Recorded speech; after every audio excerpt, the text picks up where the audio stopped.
Hello and welcome to this episode of SPSS one-on-one series with Warrior Analytics. Today we look at Kaplan-Meier. What is the Kaplan-Meier method?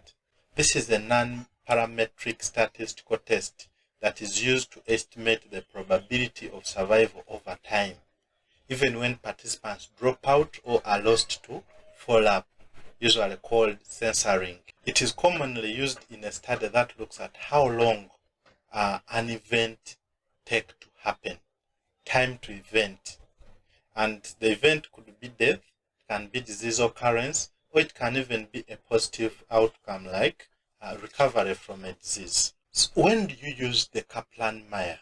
For you to be able to use the Kaplan-Meier, first of all, you should have time to event data, survival data. The data may be censored. By censored, we mean not everyone has the event by the end of the study. Or when you want to visualize survival curves, you can use Kaplan-Meier because it can plot that for you. And if you are comparing survival between two or more groups, Kaplan-Meier can be able to do that for you. We have a previous video that gives an overview of survival analysis and the different methods, plus the common terms that are used. I highly recommend that you go and check that video. The link is in the description of this video. So today we are going to demonstrate how to run a Kaplan-Meier analysis using a fictitious data. The link to this data is in the description of the video. In this data set, we have the ID of participants. We have time of follow-up in months or the time to event. We also have recovery status or our event. 1 for whether it happened and 0, it didn't happen or it was censored. Then we have a grouping variable called treatment. Others receive treatment A, others receive treatment B.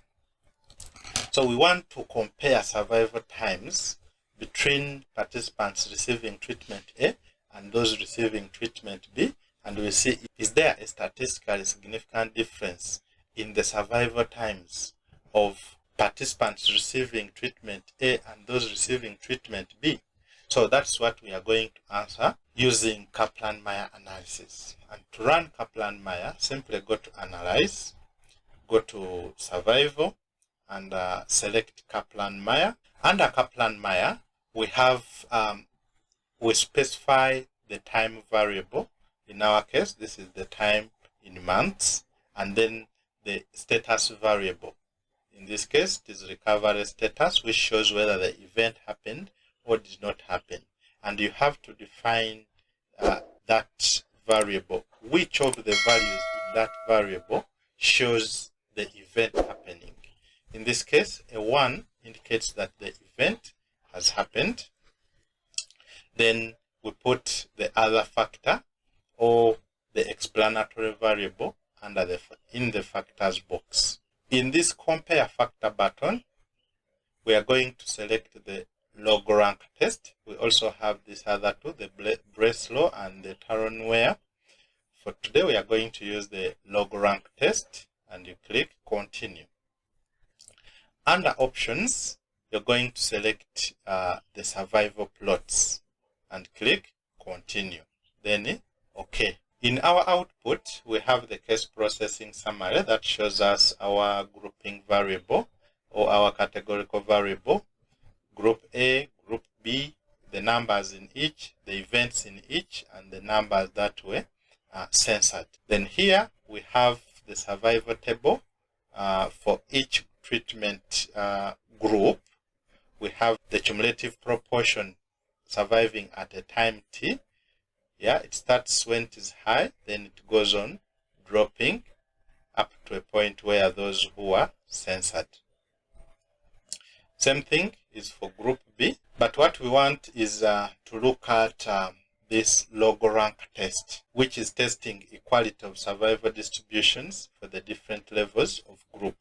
It is null hypothesis saying survival in both groups is the same. There is no difference in the survival distributions within the two groups. Both groups have equal survival distributions. So if this p-value, here it is non-significant, it is above 0.05, the usual alpha value, it means that we fail to reject this null.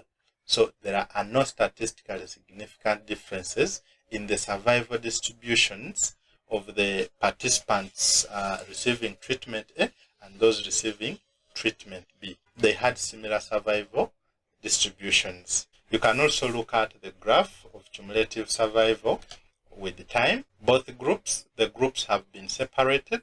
You could see that treatment A is slightly higher than group B, but this difference is not statistically significant. So that's how to run a Kaplan-Meier analysis in SPSS. So next we look at how you could report your results for your research output. So here is how you would report your findings for your research output. Feel free to pause and read through. But remember, in our previous episode, we said that this Kaplan-Meier analysis has got two major limitations. It cannot give you a point estimate the way logistic can give you odds ratios. Kaplan-Meier can't give you that. And secondly, you can only compare one variable at a time. You cannot compare, it can't handle more than one variable. So you need other advanced statistical methods. So in our next episode, we are going to look at the Cox proportional hazards model, which has the capability to establish the relationship of explanatory variables on survival time. It can handle more than one variable. Remember to like and subscribe to our channel so that you don't miss out any of our episodes. See you in the next video.